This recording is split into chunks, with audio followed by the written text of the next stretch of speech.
बिस्मिल्लाहिर्रहमानिर्रहीम। अस्सलाम वालेकुम। 10 जुलाई का आगाज़ हो गया है बुध के दिन का, लेकिन बात करेंगे मंगल 9 जुलाई की। कल इस्लामाबाद हाई कोर्ट में जस्टिस तारिक महमूद जहांगीरी जो बतौर ट्रिब्यूनल काम कर रहे हैं, उनके पास आपको पता ही है कि आपको बता चुके हैं कि अब वो रोज़ाना की बुनियाद पर समाअत करेंगे। NA 46, 47, 48 रोज़ाना किसी एक हल्के की जो बतौर ट्रिब्यूनल है वो समाअत करेंगे और डे टू डे हेयरिंग होगी और कानून के मुताबिक जो टाइम है उसमें फ़ैसला होना है। और जिस तरह से वो इस प्रोसीडिंग को लेकर चल रहे हैं, इसलिए काम पे टांग रही हैं, इसलिए उनके खिलाफ मुहिम जो है वो बढ़ रही है, तेज़ हो रही है और उनके खिलाफ बताया जा रहा है कि एक और कोई रेफरेंस दायर हो रहा है, चीज़ें हो रही हैं और मुहिम उनके खिलाफ तेज़ हो गई है। मामला यही है कि नून लीग को समझ आ रही है कि जिस तरफ चीज़ें जा रही हैं तो ये मामला इलेक्शन कमीशन और हमारे गले पड़ जाएगा। और मैं आपको बता रहा हूँ कि चीज़ें बहुत ज़्यादा इनके लिए, नून लीग और इलेक्शन कमीशन के लिए ख़राबी की तरफ जा रही हैं। कल एक नया मामला खुल गया है और जो सबसे हसास मामला है इलेक्शन कमीशन के लिए वो खुल गया है। बात करते हैं कल क्या हुआ। कल जो है मंगल 9 जुलाई को जो राजा खुर्रम नवाज़ को जितवाया गया फॉर्म 47 के ऊपर और जीते हैं वहाँ से सईद अली बुखारी जो PTI के हैं, वो उनका केस था अली बुखारी साहब का और खुर्रम नवाज़ साहब का।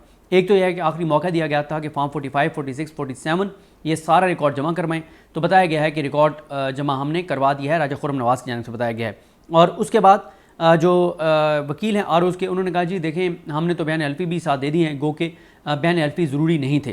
तो उस पर तारिक महमूद जहांगीरी साहब ने कहा कि चलें दोबारा सेक्शन 147 पढ़ लेते हैं। दोबारा सेक्शन 147 पढ़ा गया तो उसमें बयान एल्फी का जिक्र मौजूद था। उसके बाद आ जाए जो सबसे हसास और अहम मामला खुल गया है वो है EMS का मामला। EMS इलेक्शन मैनेजमेंट सिस्टम, ये करोड़ों रुपए पाकिस्तान के अवाम के टैक्स के पैसों के लगा के एक सिस्टम तैयार किया गया। एक रिटायर्ड कर्नल साहब हैं, मैं रिटायर्ड ही होंगे, उनको इसका प्रोजेक्ट का को हेड लगाया गया था, पता नहीं अब उन्हीं को ठेका दिया गया था, क्या था ये, खैर मुकम्मल तफसीलात ये भी सामने आनी चाहिए कि करोड़ों रुपए लगा के पाकिस्तान की गरीब आवाम, गरीब कौम के टैक्स के पैसों का करोड़ों रुपए लगाकर और एक सिस्टम तैयार किया गया और उस सिस्टम के बारे में बताया गया था कि ये वो सिस्टम है जिसके तहत धांधली नहीं होगी। और इसके अंदर ये कहा गया था कि जितने भी प्रिजाइडिंग ऑफिसर्स हैं उनके मोबाइल में ये सॉफ्टवेयर होगा, ये ऐप होगी उनके पास, और वो क्या करेंगे कि जैसे ही उन फॉर्म 45 तैयार होगा तो वो उसकी तस्वीर बनाएंगे।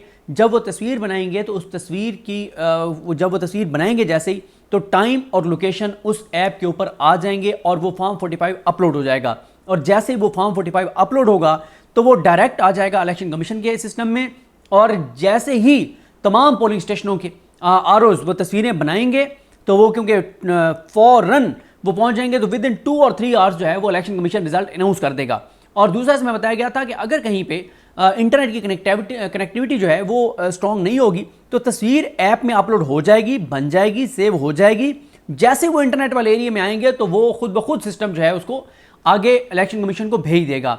और यहाँ ये भी बताना ज़रूरी है कि ये बताया गया था, साकिब बशीर साहब अपने इंटरव्यू में, अपने वीलॉग में जिक्र भी कर रहे थे कि इन्होंने कोई इंटरव्यू दिया था इलेक्शन कमीशन ने या इलेक्शन कमीशन के किसी बंदे ने या उस कर्नल साहब ने, जिसने बताया था कि इंटरनेट ज़रूरी नहीं है। और चीफ इलेक्शन कमिश्नर ने भी कहा था कि इंटरनेट ज़रूरी नहीं है और उन्होंने सारा बताया था कि कैसे इंटरनेट ज़रूरी नहीं है। मेरा ख्याल है कि तहरीक इंसाफ के अली बुखारी साहब, आमिर मुगल साहब और शोएब शाहीन साहब को वो जो इंटरव्यू जिसका जियो पे जो कर्नल साहब ने दिया था, जिसका बताया है साकिब बशीर साहब ने, उस इंटरव्यू का पूरा ट्रांसक्रिप्ट जो है वो भी अदालत के अंदर रखना चाहिए। क्योंकि अब इलेक्शन कमीशन भाग रहा है। इलेक्शन कमीशन ये कह रहा है कि उस दिन क्योंकि इंटरनेट बंद था, मोबाइल सर्विस बंद थी, इसलिए EMS के जरिए रिकॉर्ड जो है वो नहीं आया।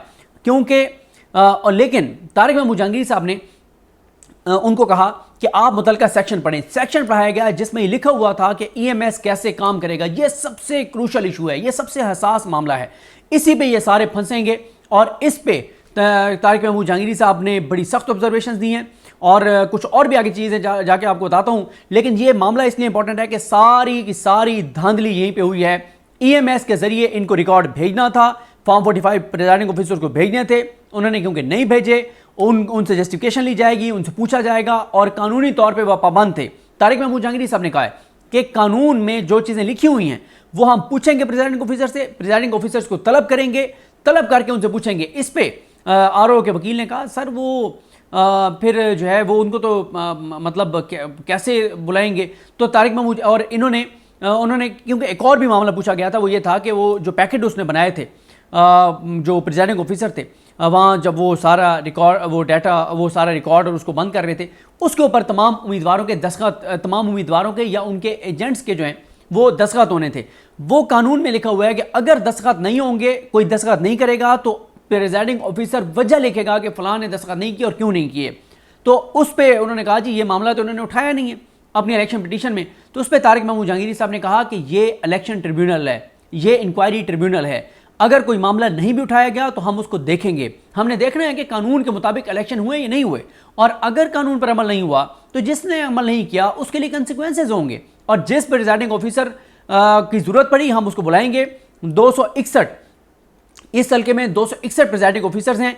अदालत ने कहा है कि जिस प्रिजाइडिंग ऑफिसर को बुलाना पड़ा उसको अदालत तलब करेगी, बतौर विटनेस बुला के उसका बयान रिकॉर्ड होगा, उसके ऊपर जिरा होगी, उसको जवाब देना होगा, और अगर किसी प्रिजाइडिंग ऑफिसर ने झूठ बोला तो उसके लिए नताइज होंगे, उसके लिए कंसिक्वेंसेज होंगे। तो ये एक नया चैप्टर जो है वो खुल गया है EMS वाला। और अब ये जो सिकंदर सुल्तान राजा झूठ बोलते रहे पहले कि जी वो इंटरनेट की जरूरत नहीं होगी, उस दिन इंटरनेट बंद कर दिया और उसके जरिए सारा खेल खेला गया है। अब ये हसास मामला अदालत में टेकअप हो गया है, इस पर इनको जवाब देना पड़ेगा। और उसके अलावा अदालत ने यह भी कहा है कि जो डाटा अब सारा रिकॉर्ड आ गया है, उस रिकॉर्ड को कोई शहरी जाके देखना चाहता है वो दरखास्त देकर रजिस्ट्रार के पास जाके वो रिकॉर्ड देख सकता है, किसी को उसकी कॉपी चाहिए वो ले सकता है, कोई सहाफ़ी जाके देखना चाहता है रिकॉर्ड जो फॉर्म 45, 46, 47, 48, 49 ये सारा रिकॉर्ड कोई भी शहरी जाके देखना चाहता है वो दरखास्त देकर रजिस्ट्रार को देख सकता है। और साथ ही अदालत ने अब ये कहा है कि अब इस जो अली बुखारी साहब वाला हल्का है इसका अदालत ने अब तारीख अगली रखी है सोमवार की। उसकी वजह यह है कि अब कल जो है यानी आज अब एक हल्के की आज समात है, एक हल्के की कल समात होगी जुमेरात को। तो इस तरह से अल्टरनेट डे तो नहीं कहेंगे आप, यानी 3 दिनों में एक दिन एक हल्का होगा, दूसरे दिन दूसरा हल्का होगा, तीसरे दिन तीसरा हल्का होगा, चौथे दिन फिर पहला हल्का होगा इस्लामाबाद का। इस तरह से रोज़ जो है इसके इन केसेस की अब समात होगी। और अब अदालत ने कहा है कि सोमवार को दोनों साइडें जो हैं वो प्रपोज इश्यूज़ की लिस्ट जमा करवाएंगी। प्रपोज इश्यूज़ की जो लिस्ट जमा करवाई जाएगी, उन प्रपोज इश्यूज़ की लिस्ट के बाद जो है वो बाकायदा एविडेंस रिकॉर्ड करना शुरू कर दिए जाएंगे। और साथ ही ये भी आपको बता दूं कि जो जुर्माने अदालत ने किए थे उस पर अदालत ने पूछा कि आपने जुर्माने जमा करवा दिए हैं, तो बताया गया कि जुर्माने जमा करवा दिए हैं, उनकी रसीदें भी अदालत ने तलब की हैं। और मामला बड़ा ज़बरदस्त जो है वो अदालत आके लेकर चल रही है। आज इस हवाले से अब अहम दिन है क्योंकि आज आमिर फारूक साहब ने फैसला सुनाना है, जो आज वो फैसला महफूज करेंगे, सुनाएंगे वो 2-4 दिनों में, कि इलेक्शन कमीशन ने जो इलेक्शन पिटीशंस ट्रांसफ़र की थी तारिक महमूद जहांगीरी साहब से जस्टिस रिटायर्ड शकूर पराचा, जिनके ऊपर करप्शन के इल्ज़ाम थे और उनको रिज़ाइन करना पड़ा था शकूर पराचा को, उनके पास ट्रांसफ़र किए थे, उस पर आज प्रोसीडिंग कंक्लूड होनी है। इसको चैलेंज किया हुआ है शुएब शाहीन साहब ने, अली बुखारी साहब ने और आमिर मुगल साहब ने। फैसल चौधरी साहब भी कल समात में मौजूद थे, वो लंबी चौड़ी समात थी, उस पर भी अलग बात करेंगे।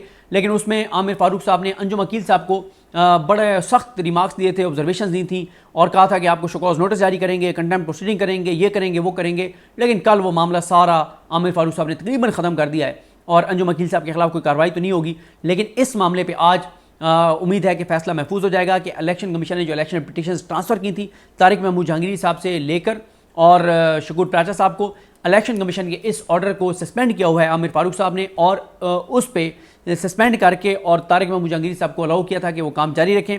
अब इस पर फाइनल ऑर्डर आना है, क्या आमिर फारूक साहब इसको फाइनली उड़ा देंगे या इलेक्शन कमीशन के फैसले को कुछ ऑब्जर्वेशन के साथ बरकरार रखेंगे और ये दोबारा इलेक्शन पिटीशन ट्रांसफ़र हो जाएंगी, ये अब देखना है। ये बड़ा इंपॉर्टेंट केस है। तो ये जनाब है सूरत हाल। और बाकी जो है बड़ी इंपॉर्टेंट ये चीज़ें हैं कि जो कल स्टॉप लिस्ट के हवाले से PNIL के हवाले से और ये और भी कुछ लिस्टें हैं जो वज़ारत दाखिला ने और FIA ने बनाई हुई हैं, जिसमें जो लोगों के नाम डाले गए हैं, उसके ऊपर बड़ी लंबी समात हुई है। और रोज़ की तरह आज भी माजरत, इतनी चीज़ें हैं कि उस पर आपको ब्रीफ नहीं कर सका। तो बहरहाल इंशाल्लाह उस पर भी बात करेंगे। और आज का दिन भी अब बहुत अहम है आज, क्योंकि आज एक तो मखसूस नशिस्तों वाला आज फैसला आ सकता है, और दूसरा मैं आपको कुछ और चीज़ें भी बता देता हूँ कि आज और कौन सी इंपॉर्टेंट चीज़ें हैं, ताकि आपको पता हो कि आज का दिन जो है वो 10 जुलाई वो क्यों बहुत ज़्यादा अहमियत का हामिल है। क्योंकि आज जो है वो अगर मखसूस नशिस्तों वाला केस का फ़ैसला आ गया तो ज़ाहिर है सबसे बड़ी ख़बर तो आज यही बन जाएगी कि मखसूस नशिस्तों वाले का फ़ैसला क्या आता है। लेकिन उसके साथ आज आमिर फारूक साहब ने एक और काम किया है, और वो ये किया कि बाबर सत्तार साहब के पास जो तौहीन अदालत वाली दरख्वास्त थी पीटीआई की, जलसा जो उनको नहीं करने दिया गया, जो कमिश्नर ने ऑर्डर एनओसी सस्पेंड कर दिया था डीसी का, वो मामला बाबर सत्तार साहब ने कहा था कि आप इस पर अलग पिटीशन करें। पीटीआई ने पिटीशन कर दी है, तो आमिर फारूक साहब ने वो अपने पास लगा लिया बजाय इसके कि वो बाबर सत्तार साहब के पास लगाते। ये भी आमिर फारूक साहब ने किया है। इस पर पीटीआई ने काफ़ी एतराज़ भी कर रही है, लेकिन पीटीआई को ये एतराज़ आमिर फारूक साहब के सामने जाके करना चाहिए।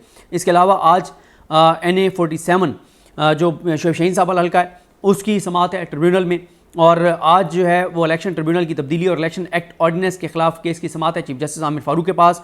इमरान खान की अडयाला जेल में लीगल टीम से प्राइवेसी में मुलाकात और मुशावरत के हवाले से जो 6 फरवरी का हुक्म है उस पर अमल दरामद ना करने पर जस्टिस सरदार एजाज इसा खान साहब के पास समाअत है, और आमिर मुगल साहब की जो दरख्वास्त है जल्द से इजाज़त ना देने की वो आमिर फारूक साहब के पास है, और फवाद चौधरी साहब की तौहीन इलेक्शन कमीशन केस में फ़र्द जुर्म की कार्रवाई के खिलाफ केस की समाअत है वो जस्टिस समन रिफत इम्तियाज़ साहब पर है के पास है। लापता अतीकुर रहमान जो शहरी है उसकी बाजियाबी के लिए दरख्वास्त पर समाअत है, और इद्दत केस की समाअत है, और अडयाला जेल में इमरान खान साहब और बुशरा बीबी साहिबा के खिलाफ अलकादर केस की समाअत है। मुझे अपनी दुआ में याद रखें। अल्लाह करीम आप सबका हमें नासर। अल्लाह हाफ़िज़।